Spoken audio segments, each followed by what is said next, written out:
Sa unang pagkakataon, isang content creator na rin ang pumasok sa NBA nang ilagay ni Jimmy Donaldson or ni Mr. Beast ang isa sa mga handle niyang business, ang Feastable brand.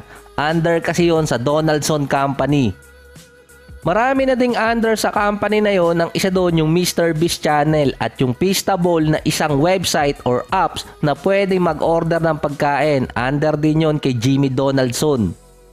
Ang reported net worth ni Mr. Beast aabot ng nasa $500 million dahil nga maraming negosyo ang nakapaloob doon. Lahat din ng teams or affiliated dito sa Hornets ilalagay yung logo niya. So wala din naman ako makitang eksaktong amount kung magkano ang ibabayad ni Mr. Beast sa Hornets. Pero yung Feastable app or website, kumikita yon ng $10 million kada buwan at inopen lang yon last 2022. So, si Mr. Beast kasi galing talaga ng North Carolina. Hometown team niya ang Hornets. Bago pa talaga makilala na Mr. Beast si Jimmy Donaldson, dual athlete siya. Naglalaro siya ng basketball dati sa Greenville Christian High School. May height siya na 6'3" nun.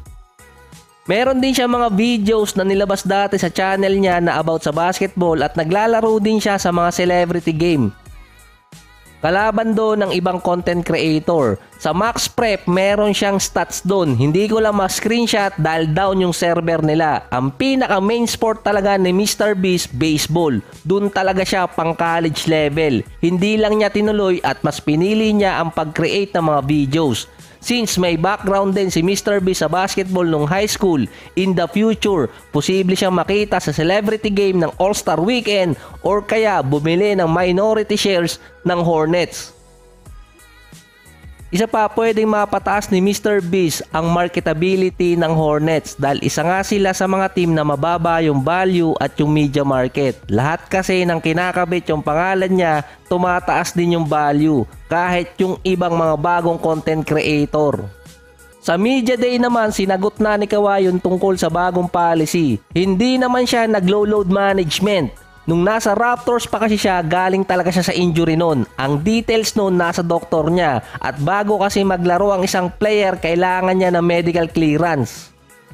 Kung healthy naman si Kawhi at walang injury, maglalaro talaga siya. Wala namang policy na ginawa ang NBA na tumutulong kay Kawhi para makalaro siya ng maraming games. Base na rin sa kanya, hindi naman niya makukontrol yung pwede mangyari. Ang magagawa lang niya, kumuha ng treatment na kaya ng katawan niya at titingnan kung kakayanin pa niya maglaro.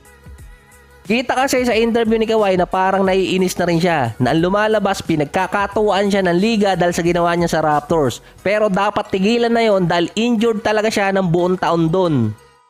Dagdag pa ni Kawhi, binabantayan niya ang best player sa kabilang team tapos umi-score pa siya sa side nila. In short, tulad ng sinabi ko dati, yung rule or bagong policy may loophole yun. Kapag may injury ang player, walang magagawa ang liga doon dahil merong protect the player. Kailangan din ng medical clearance ng isang player bago makalaro kung meron siyang injury.